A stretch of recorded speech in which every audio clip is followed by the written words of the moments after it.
Right at the edge of the Austrian Alps lies the Lünsersee. I wanted to shoot this place for a while now, since from a specific angle this lake looks like a heart. There are two ways up.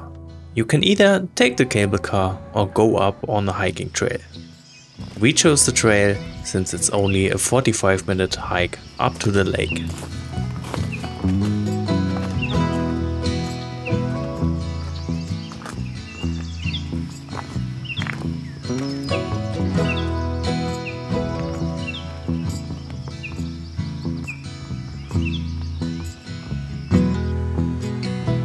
While most of the trail is easily doable, there are a few sketchy parts, so proper footwear is a must.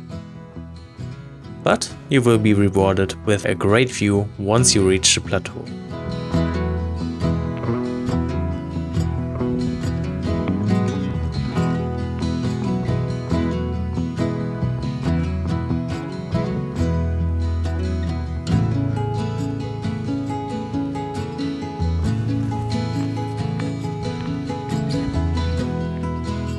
To capture the heart shape of the lake, we went counterclockwise to be at the best spot before the light vanishes.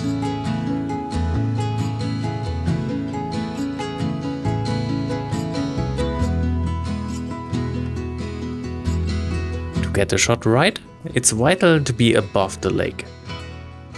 That means there was one more ascent ahead of us.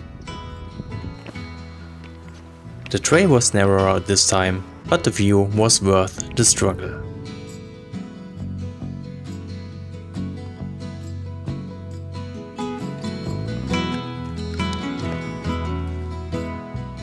Gear-wise, I tried capturing the scene with 24mm first, but this wasn't wide enough, so I switched to the 16mm lens. Of course, creating a panoramic photo would have been a viable alternative, but as my goal was to get a long exposure of the lake, I had to get everything in a single frame. To set up those long exposure shots, I always follow the same procedure. I set up my camera and frame the scene. Then I dial in the settings for a well-exposed image. Here it's important to pay close attention to the histogram to not overexpose anything. Then I'm screwing on the ND filter to be able to use slow shutter speeds.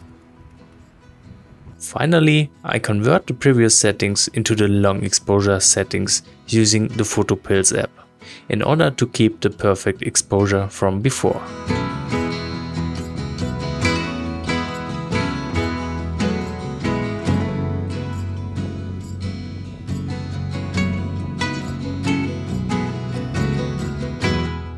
And here we are back in Photoshop with one of the images I want to show you. Here we have the long exposure. You can clearly see the heart shape of the lake, which is pretty nice. For a better visible shape, we should have gone a little further up the mountain. So anyway, I'm pretty happy with this image. Let's start the editing. First off, I'd like to change the profile to Adobe Landscape just for some more base saturation. Next, let's do the basic stuff, and I'm first going to adjust the white balance, bringing down the temperature very slightly, and I'm also going to bring down the tint, just to have some more natural colors going on in here. Alright, that looks much better. As you can see, the histogram looks pretty good. We do have a little bit of underexposure, but I don't think that's a problem. I'm going to start by simply increasing the shadows, so we get back details in the darkest parts. And I'm also raising the blacks. This should mostly fix the underexposure. If there's any left, that's not a big deal for me. Then I do want this image to be sharp and clear, so let's add some texture. I'm also adding clarity and a little bit of dehaze to help with the contrast. Alright, perfect. I am not going to touch the vibrance or the saturation, since I think this base image is already vibrant enough. So that means I'm continuing by doing some masking. First off, let's just work on the sky. Therefore, I can create a sky selection mask. Should be good enough, as you can see. And in here, I do want to bring up the clarity quite a lot. And this will just make the clouds a lot more interesting. Perfect. Then I do want to work on the blue parts of the sky, and therefore I'm simply using a color range mask. With the eyedropper I'm clicking in the blue area, of course, and we get a pretty good selection. Now there's also stuff selected right there in the foreground which we don't want, of course, so let's hit subject, linear gradient, and just create one like this. With the mask done, I am going to drop the blacks, which will make the blue parts darker. I'm also adding a little bit of contrast, and at this point the colors start to get way too vibrant, so let's also drop the saturation. Perfect. Finally, I do want to add a linear gradient for the foreground right here, and then let's bring up the contrast. Of course, this will make the underexposed areas a little too strong, so I'm going to increase the blacks to counter that problem. And I also want to increase the highlights. Alright, that foreground looks much more interesting. Okay, and that's it for the masking stuff. Let's continue doing a little bit of color grading. So in the color mixer tab, let's head into the hue panel. Then I'm bringing down the yellow hue. I'm also bringing down the green hue, since I don't like how those green tones look in this image.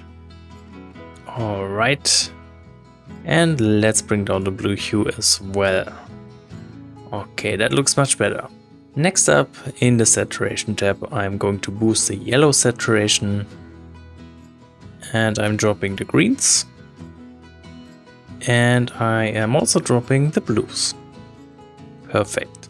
Finally, in the luminance tab, let's drop the orange luminance, which will just make those mountain faces a little darker. And then let's push the yellow tones. Alright, nice. Then we want to do some split toning just for the highlights. Here I'm going to apply a warm color tone, of course. And let's bring up the saturation. That should be enough. Perfect. And the final part of the color grading is happening in the calibration tab. Here I do want to first bring down the blue hue. And let's bring up the saturation here. Okay. Then I'm bringing up the green hue. Alright. And the red hue. Now if you're wondering how I got to those settings right here, I simply always play around with those sliders until I get something which I like. So in this case I ended up with those settings. Finally, I do want to sharpen this image in the details tab, bring down the radius, increase the details, add some masking, and then add a little bit more sharpening. Perfect. Then let's open up this image in Photoshop. First off, of course, we're going to clean all those sensor spots, so I'm zooming in, use the spot healing brush and just brush over all those dots. Alright, that looks good. Next up, I do want to make the very near foreground a little brighter. Therefore, I'm applying some dodging. So let's create a new layer, switch the blending mode to overlay, and I'm using the TK panel plugin so I can specifically target areas in the foreground. In this case, let's use the midtones. I guess this mask is looking pretty good. So I'm activating the layer mask mode and add this to our overlay layer. Then with a white brush and a lower brush opacity, I am going to brush over the foreground and just make the midtones a little brighter. Just like that. You can see the difference when I'm deactivating this layer. It's pretty big. Then I also want to do some burning on the mountain range in the back. So again, new layer, overlay blending mode. This time, however, since I want to darken the shadows, I'm going with a darks mask. This one should work pretty good. So again, apply it as a layer mask. And since we want to burn things, I'm going to switch the foreground color to black. Let's zoom in a bit. And then I'm just brushing over those mountains in here.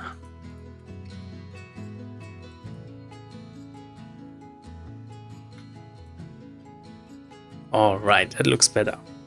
Then next, I do want to check the Nik Collection plugin. For that, I'm going to merge all those layers. And now go to Filter, New Collection, Color Effects Pro 4. You can see I'm starting with the polarization effect, which will just enhance the colors. This is quite heavy, but in this case I like the look of it for this image.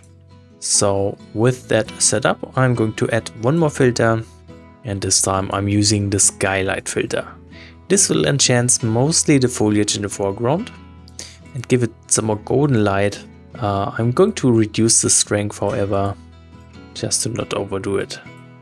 But this is looking pretty good, so let's apply it like this. And here we have the finished image. So I hope this whole video was interesting. If you have any questions left, as always, feel free to ask in the comments, and thank you very much for watching this video.